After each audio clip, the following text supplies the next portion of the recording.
शेतकरी मित्रांनो, आज आपल्या प्लॉटवर इथं जालना जिल्ह्यातले काही शेतकरी आले आहेत. तर त्यांना विचारू कुठून आले ते. काय नाव आपलं? आम्ही रवींद्र मोहिते. हां. मी घनसावंगी तालुका आणि जालना जिल्हा सापडगावहून आलोय. आणि याचा हरभरा आणि याचे व्हिडिओ पाहिले होते आम्ही हो. गेल्या वर्षी आणि या वर्षी पण. हो.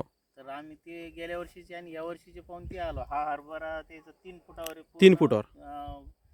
पूर्ण जमीन झाकली आहे फुलात आहे आता. हो, फुलामध्ये. हो. आणि ही जी पुन्हा यायची तूर आहे इकडं. हो, ही तूर आहे. पण तूर तशी शिवनेरी 12 फुटावर. 45-12 फुटावर अर्लीवाली. 12 फुट आणि बूड पण याचं जाड येते. बूड पण जाड आहे. आणि आम्ही खरंच आम्ही जे व्हिडिओ पाहिले तर आम्हाला त्या- पाहिल्यानंतर वाटलं की खरं प्रत्यक्षच आहे. प्रत्यक्ष काही काही व्हिडिओ टाकतात पण हे खरंच प्रत्यक्ष आहे हरभऱ्याचं याचं. नाही, म्हणजे तुम्हाला असं वाटलं असेल की असं एवढं जाड बूड, तुरीचं एवढं जाड बूड राहत नाही. आणि हे फांद्या अशा भरगच एवढ्या फांद्या राहत नाही. पुन्हा अंतर 3 फूट एवढं पॅक होईल का? हा, आणि आमचं हरभऱ्याचं हां हां. कसं काय इतकं बघा आपण म्हणजे खरं आहे की खोटं आहे हे पाहणं झालं प्रत्यक्ष आल्यामुळं. आमचं अंतर 1.5 फूट होतं ते एवढंच मिळत नाही. पण याचे झाडाचे याचे हे चांगली आहे. चांगली ग्रोथ. आता फुलात आहे आणि तिकडचं घाट्यात आहे.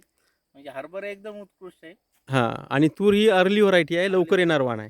भरगतचं माल देते बघा. आता आता वाळली, काही भाग थोडं हिरवा आहे पण ते कापणी भाग पडत आहे, कारण शेंगा थोड्याशा फुटत आहे ते.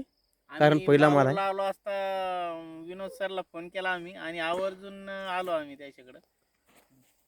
तर आता तुम्ही आले, पाहिलं, कसं वाटलं? समाधान? नाही, एकदम समाधान वाटलं. आणि आम्ही पुढच्या वर्षी हेच अंतर ठेवणार. आणि जमलंच तर यायचे कोणी सिलेक्शन काय जे नाव देतील ते आता हरभऱ्याला, हो. तर ते हरभऱ्याचं बीज आम्ही नेऊ पुढच्या वर्षी. आणि आपल्या व्हरायटी ज्या असतात ह्या URUB प्रक्रियायुक्त असल्यामुळं यांना कीटकनाशकाशिवाय काही फवारायची गरज नाही. नाही. म्हणजे बुरशीनाशक, टॉनिक, विद्राव्य खत 19-19 काहीच टाकायचं नाही. कारण फक्त अळीसाठीच मारायचं जे काय मारायचं ते. कारण URUB मध्ये सगळं दिलेलं असते. म्हणजे तुमचे 5,000 ते 6,000 रुपये फवारणीचे वाचतात. तर आता तुम्ही आले इथं, पाहिलं, कसं वाटते? समाधान वाटायला? नाही नाही, समाधान वाटलं आम्हाला. आणि खरं वाटायला सर्व. खरं वाटलं. प्रत्यक्ष आलं म्हणजे जरा खरं वाटत. हां. आणि हे सूर्यफूल आणि हे तिखी का ठेवली आम्ही? हे जे तिखी आहे राही, हा, हा. हे यासाठी ठेवली, याच्यावर मधमाशा येतात. मधमाशी आहेत. आणि सूर्यफुलावर पण मधमाशा येतात, त्यामुळे परागीकरण होते. आणि आजूबाजूची जी झाडं आहेत, लिंबाची, आंब्याची, बाबळीची, याच्यावर मधमाशाचं प्रमाण वाढते. त्यामुळे हे झाडं जे आहे आम्ही उपटले नाही हे तिक्यांची.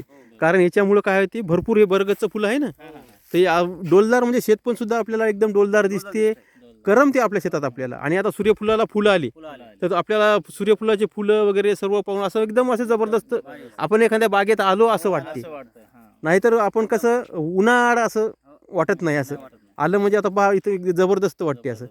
तर तुम्ही समाधानी आहात? समाधानी आहोत ओके, आम्ही. आणि ठीक खरंच आहे. उत्कृष्ट शेती आहे. धन्यवाद.